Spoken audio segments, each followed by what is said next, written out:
San Francisco வந்து வர மாதிரி பெரிய திட்டம் போடலை. வெறும் செட்டா மட்டும் அட்டன் பண்ணிட்டு நியூயார்க்ல வேற ஏதாவது ஊருக்கு போகலாம் அப்படின்றாங்க. நான் சொல்ல எனக்கு சான் பிரான்சிஸ்கோ வரணும். ஆனால் நான் கிட்டத்தட்ட 2004 தான் வந்திருக்கேன்.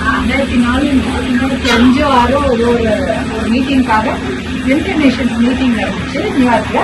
அதை முடிச்சுட்டு இங்க வந்தேன். அப்ப நான் யாரையுமே பார்க்கல. எனக்கு நிறைய பேர் தெரியல. நான் மேபி ஒரு நாள் 2 நாள் வந்திருக்கேன்னு நினைக்கிறேன். நான் நிறைய பேர் பார்க்கவே இல்லை. ஒரு ஃப்ரெண்டு ஒரு தோழிங்க இருந்தாங்க, கல்லூரி தோழி. அவங்களோட அப்படியே வந்து 2 நாள் சுற்றி பார்த்தேன். வந்த உடனே எனக்கு எல்லாம் திடீர்னு பார்த்தா ஃபோன் இவங்க நான் பார்த்துருக்கேன்.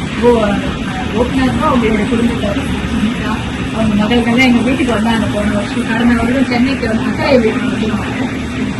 எல்லாரையும் பார்த்தேன். திடீர்னு பார்த்தா ஒரு மனுஷன் நாங்க அக்கா நாங்க இங்க இருக்கோம் அக்கா என்னோட எக்ஸசைஸ் இருக்கிறாங்க. அவங்க எல்லாரையும் பார்க்கறதுக்கு ஒரு பெரிய வாய்ப்பு இருக்குது. சரின்னு சொல்லிட்டு வெளியில பிளாக் போடலையா அப்படின்னு அப்படின்னு கேட்டா, இல்லடா நம்ம குடும்பக்காரெல்லாம் இங்க இருக்கிறாங்க, நம்ம அவங்க எல்லாம் பார்க்கலாம் அப்படின்ட்டு சொன்னோடனே அதுதான் மெயின். அடுத்த முறை வரும்போது நிறைய நாள் இருந்துட்டு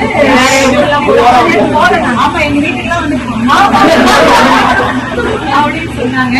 இங்க வந்தப்போ அதான் எனக்கு இந்த சான் பிரான்சிஸ்கோ மாதிரிலாம் சொல்ல சென்னை மாதிரிதான் தெரிஞ்சு.